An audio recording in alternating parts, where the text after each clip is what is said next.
नमस्कार, इस वीडियो में आपका स्वागत है। मैं हूं पूजा सिंह। इस वीडियो में हम बात करेंगे पड़ोसी देश पाकिस्तान की। वैसे तो पाकिस्तान में चुनाव होना या ना होना बराबर है, लेकिन जमहूरियत का दिखावा करने में पाकिस्तान ठीक ही कर लेता है।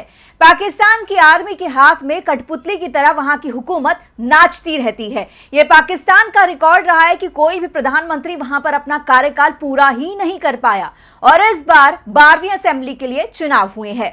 पाकिस्तान निर्वाचन आयोग के मुताबिक नेशनल असेंबली की 250 सीटों पर मतगणना पूरी हो चुकी है और अब तक की जो जानकारी सामने आई है उसके मुताबिक पाकिस्तान तहरीक-ए-इंसाफ यानी कि पीटीआई समर्थित उम्मीदवार चुनाव परिणामों में सबसे आगे रहे हैं।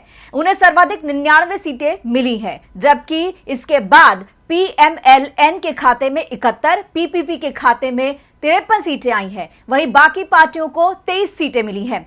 निष्पक्ष चुनाव कराने और मजबूत सरकार बनाने का सिर्फ एक सपना है पाकिस्तान में, जो इस बार भी पूरा नहीं हुआ है। पाकिस्तान के इन चुनावों में धांधली की तस्वीरें भी सामने आई हैं, हिंसा भी हुई है और इंटरनेट भी बंद किया गया है। हालांकि काउंटिंग में दूसरे स्थान पर चल रहे पीएमएल ने अपने सरकार बनाने की घोषणा भी कर दी है। पाकिस्तान के सुप्रीमो नवाज शरीफ ने अपने पहले विजय भाषण में गठबंधन सरकार बनाने की इच्छा भी बता डाली है।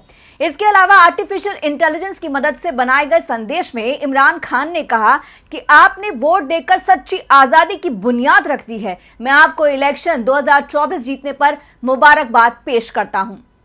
लंदन प्लान आपके वोट की वजह से फेल हो गया। In the name of Allah, the most gracious, the most merciful, it is you we worship and you we ask for help, my fellow Pakistanis. Yesterday, you laid the foundation for Hakiki Azadi, true freedom, with your votes. I congratulate each and every one of you for winning the 2024 election. I had complete faith in you that you would come out and vote. You all honored my faith, and your massive turnout has shocked everyone. इसी बीच पाकिस्तान के पूर्व प्रधानमंत्री इमरान खान को रावलपिंडी की आतंकवाद विरोधी अदालत ने 9 मई से जुड़े दंगों के 12 मामलों में जमानत भी दे दी है। इसके अलावा पूर्व विदेश मंत्री शाह महमूद कुरैशी को भी 13 मामलों में जमानत दे दी गई है। जेल में बंद पूर्व प्रधानमंत्री इमरान खान की पार्टी पाकिस्तान तहरीक-ए-इंसाफ यानी कि पीटीआई ने शुक्रवार को पाकिस्तान पीपल्स पार्टी यानी कि पीपीपी और पाकिस्तान मुस्लिम लीग नवाज यानी कि पीएमएलएन के साथ गठबंधन करने से इनकार करते हुए कहा कि वो अपने बलबूते संघीय सरकार बनाने की स्थिति में है। ऐसे में अब सेना प्रमुख भी कहां पीछे रहने वाले थे। इस लोकतंत्र के नाटक में अपनी अदायगी दिखाते हुए पाकिस्तान के सेना अध्यक्ष जनरल असीम मुनीर ने कहा कि चुनाव 2024 के सफल आयोजन पर लोगों को बधाई देते हैं। उन्होंने कहा कि देश को अराजकता और विभाजन की राजनीति से आगे बढ़ाने के लिए स्थिर सरकार की जरूरत है, लेकिन देखना अब यह होगा कि सरकार कितने दिन ये शरीफ होने का नाटक कर पाती है। ये पहली बार है कि आम चुनाव में बड़ी संख्या में निर्दलीय उम्मीदवारों ने बड़ी संख्या में जीत हासिल की है।